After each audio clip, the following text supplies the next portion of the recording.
Yo, what's going on, guys? Crispy Flakes here. So it's just been reported that there are two teams interested in trading up in the NBA draft with the Cleveland Cavaliers. Those two teams being the Toronto Raptors and the Orlando Magic. So before we start talking about that, if you guys don't mind leaving a like on this video, remember, man, like the likes are really good for that YouTube algorithm and helping me grow this channel. 1,000 likes is always the goal, and it's always greatly appreciated, man. Thank you all so much for that crispy support.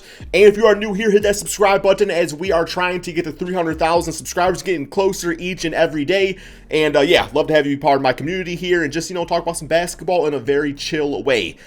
But alrighty, man. So obviously by trading up for that third pick in the 2021 NBA draft, that's pretty much showing that the Raptors and the Magic are both interested in Evan Mobley, plain and simple. You look at both teams, and I mean, for the Toronto Raptors, like, they could just have Jalen Suggs at 4 if they thought that if they thought that he was gonna be available right there. And the Magic, it's like they don't really need a point guard or anything like that. So it really makes sense that this is probably going to be Evan Mobley that both teams are trying to trade up for, guys. And when it comes down to it, you look at the Cleveland Cavaliers, and I honestly think it's a pretty good idea. Let me just make this an important note. In my opinion, I think Evan Mobley is a center. I do think he can play power forward, but I think optimally speaking, he is a starting center in the NBA. And you look at the Cleveland Cavaliers, I mean, they of course could run a lineup of Evan Mobley and, Jared Allen. But to me, that's just not ideal. You know what I'm saying? So, in this case, instead of just drafting Evan Mobley, essentially meaning that Jared Allen has to walk away, I think there's more value for the Cavaliers to actually trade down, just keep Jared Allen, who's a fantastic young center in the NBA, and, use a draft pick to go for a Scottie Barnes or a Jonathan Kuminga. So, speaking of trades for both these teams, I'm looking right now at the roster of the Toronto Raptors. Essentially, you would think would be the fourth pick and whatever else to trade up to that third spot. And looking at players they would actually be willing to trade and for the Cavaliers to actually take on, the only name that jumps out to me is OG, but I could also see where Raptor fans would not want to trade OG away because he's supposed to be a big part of the team. So I think in this case, to get this trade done, you're probably looking at trade number 4, and I would say a future first-round pick. Now, maybe you have some sort of lottery protection on that, but to be quite honest, I don't think the Raptors are going to be very bad for a very long time. I still think they have a really good team. They were just victim of injuries and stuff like that last year. So, yeah, I think maybe a future first-round pick gets that done. They get their guy in Evan Mobley, who people actually compare to Chris Bosh. So that would be really cool to see him on the Toronto Raptors. And of course, the Cavaliers, they go down to 4. Probably don't take Suggs. You're probably looking at Scottie Barnes or Jonathan Kuminga. And they just keep Jared Allen and, find out what to do with John Collins, because we also got to keep in mind that they do have Isaac Okoro on that team too, who can play some shooting guard, right? So yeah, I really like that trade for both sides. And looking over at the Orlando Magic side of things, this gets pretty interesting. I really think that the Cavaliers could actually get a bit of a steal in this case, because the Magic obviously traded away Vucevic and Evan Fournier last NBA season, so they're kind of selling all their assets and going full on to the rebuild. Now in this case though, you're probably looking at Evan Mobley being their starting power forward because they already have Mo Bamba and they already have Wendell Carter. So it's they don't really need a center, but that's why I'm a little wary of them actually doing this trade in the first place. But I guess the mindset is, a guy like Mo Bamba actually is more of a stretch big, right? So if you want to make that type of comparison, you can actually look at Chris Bosh on the Toronto Raptors many seasons ago, and the guy alongside him a lot of the time was actually Andre Bargnani. So I mean, in that case, more of a stretch big himself too. It could really work if they really want to go in that direction. But as far as the trade goes, if I am the Cleveland Cavaliers and I know that that 5th pick that they really want to get their guy in Evan Mobley, I'm asking for the 5th pick, obviously. Once again, Scottie Barnes or Kuminga will be available at that point. And I think I'm going to actually try to get Jonathan Isaac, guys. I really would try to get Jonathan Isaac because there has already been talks about him being traded away anyway. I mean, he's been injured the entire time for the Magic, so in their case, it's better for them to just let go of the injured asset, and obviously you can go to the Cavaliers, and maybe he will actually be a beast over there, right? Maybe he can stay healthy or whatnot. I can see where Magic fans, we don't want to trade away Isaac, but I'm just saying that, if last season's any indication, they are looking to go in a completely new direction. So in that case, you trade away Kevin Love if you are the Cavaliers, and you can essentially have a lineup of, Darius Garland, Colin Sexton, Scottie Barnes, Jonathan Isaac, and Jared Allen. That's a really good team in the Eastern Conference, right, man? Or obviously, there's been talks about trading Colin Sexton away. I still would not do that. The only way I would do that is if somehow Jalen Green is available to the Cavaliers, but I really do not think that is going to be the case.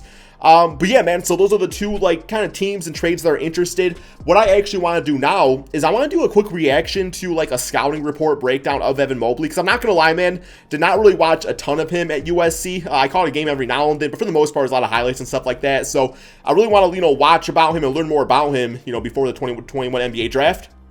So let's go check that out. Okay, so I do apologize. I do have to toss my own music over this just because the NCAA is really, really strict about copyright, to the point where, like, if you even, like, check out anything college related, they will essentially not even let the video be shown, right? So obviously you guys want to see this video, and I want you guys to see this video. So that's why we have to do this, man. But here we go. We have a scouting report. This is from the channel Hoop Intellect. That's ironic, man. I cannot, you know, pronounce the word intellect. Okay, here we go. Let's check this out. See if he really is, you know, Chris Bosh 2.0. He wears that number 4, so you gotta get the dreadlocks going, man. 2021 NBA Draft Scouting Report. Okay, so yeah, let's check this out real quick. Birth date 6/18/01.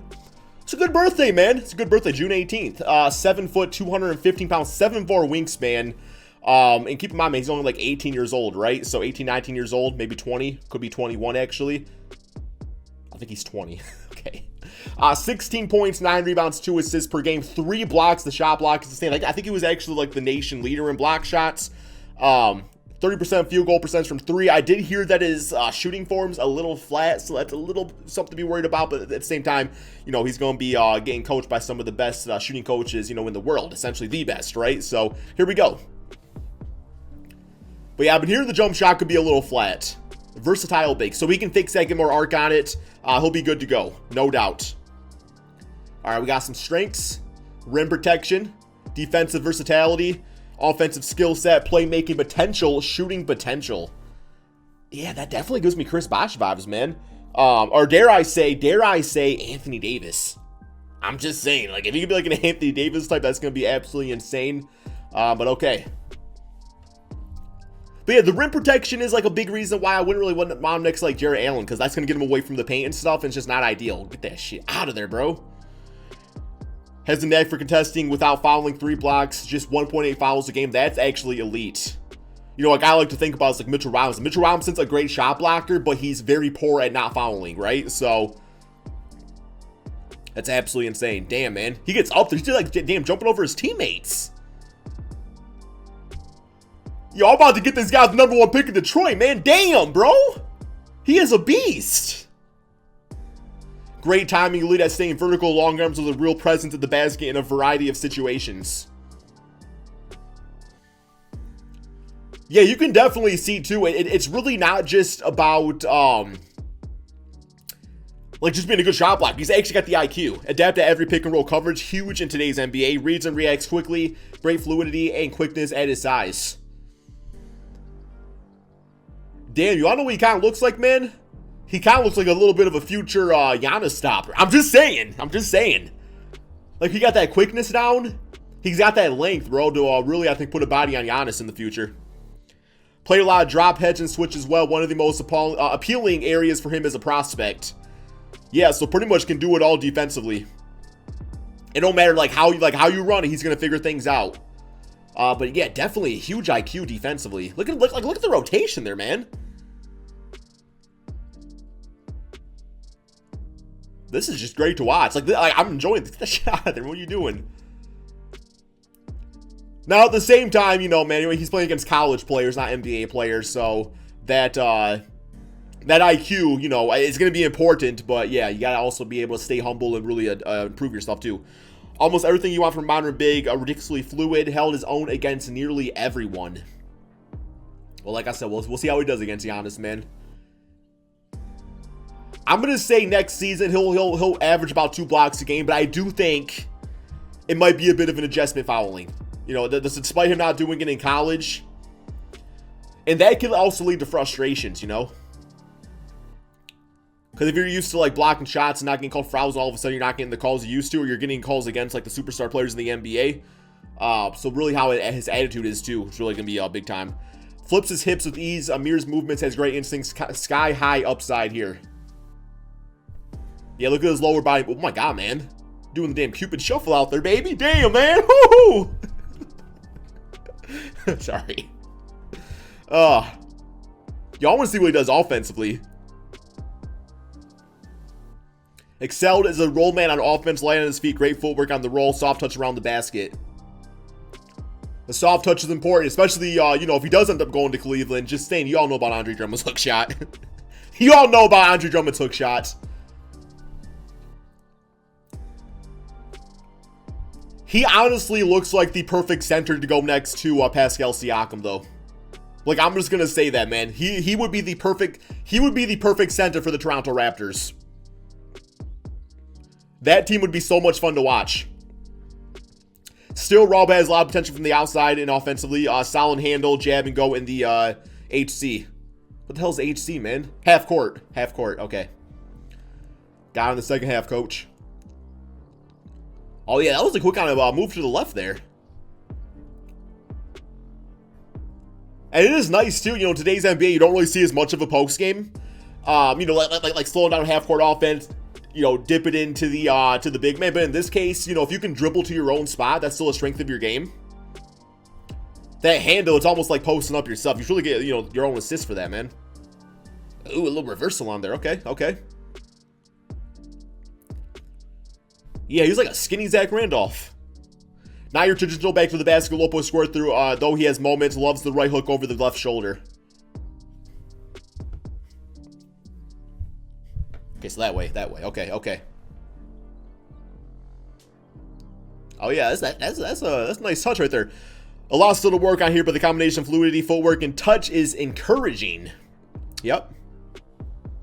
Then come in time. See, because if he got drafted to like the Magic, I would say in that case, like the Magic, he would definitely have more leeway as far as like making mistakes and stuff like that, and really just learn the game. But as on the Toronto Raptors, they're gonna expect, you know, him to be a big part of the team soon.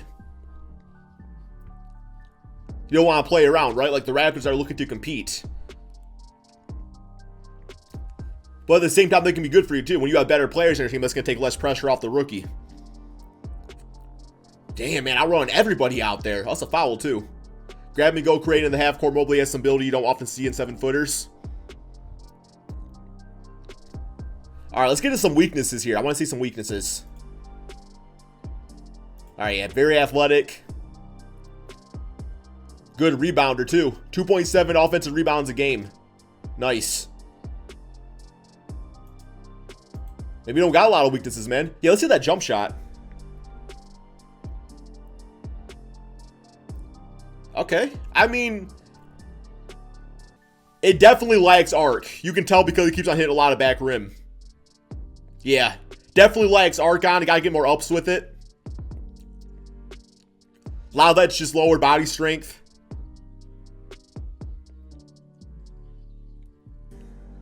I mean, it's not a bad looking form for a 7-footer. I ain't gonna lie.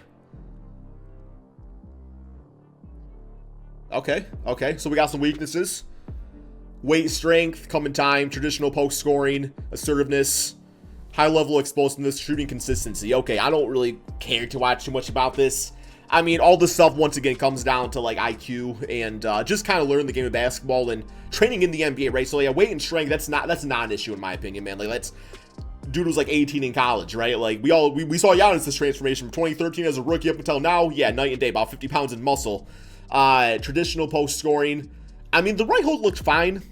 I don't know if they're saying he goes to the post too much, but I think they said earlier he doesn't really go to it a lot. So that's not really a big issue in today's NBA. If you can have nice, you know, 2 or 3, you know, go-to moves in your arsenal in the post to use situationally, you'll be fine. I don't really know what he means by assertiveness. I guess maybe that's like his motor, which obviously could be an issue, but he's averaging 3 blocks a game, so I think he's got a bit of a motor. High level explosiveness. Center spot, especially when they can kind of put the ball in the court and knock down some threes, not as big of an issue because that's going to open up a lot of the lane for you a lot of the time. So that's not that big of a deal. And shooting consistency, I would say yes, but you know, that's just going to be the fact that he has a fundamental jump shot that he can work on is already huge. So yeah, I think he'll be completely fine. As far as the team I want to see him on, I would say, I mean, the Magic, you know, I don't really like him at the power forward spot, but I would be intrigued, but I would say over, I think I want to see one of the Raptors, man. I feel like the Raptors would be the best circumstance and the guy they need at that center spot. Use Boucher as a 6-man, right? So that's all we got for this video, guys. Thank you all so much for watching, and peace out, my friends.